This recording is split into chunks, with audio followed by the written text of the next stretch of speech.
শুরুতেই ধন্যবাদ জানাচ্ছি তাদেরকে যারা আমার ভিডিওটি দেখছেন। তো কেমন আছেন সবাই? আশা করি ভালো আছেন। আমিও অনেক অনেক ভালো আছি।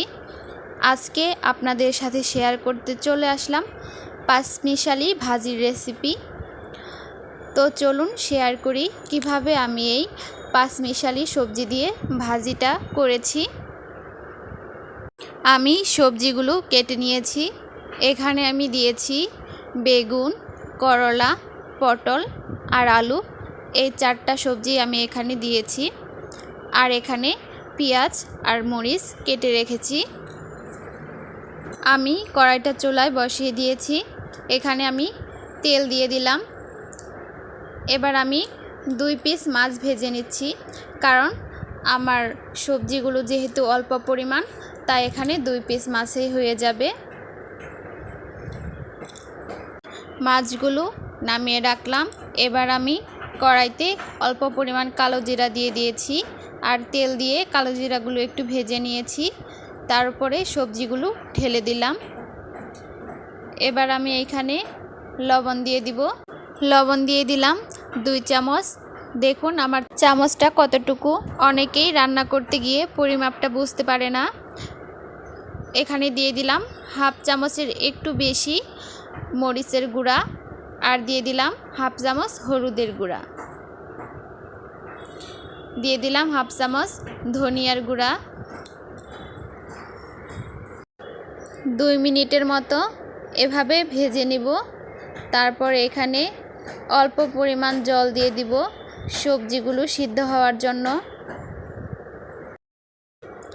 জল দিয়ে দিলাম। এবার একটু নেড়ে চেড়ে কিছু সময় ঢেকে রাখবো।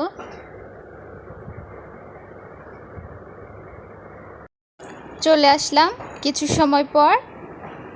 আমার সবজিগুলো সিদ্ধ হয়ে গেছে। এবার কিছু সময় ভেজে নিব। এখানে আমি কেটে রাখা পেঁয়াজ এবং মরিচগুলো দিয়ে দিলাম।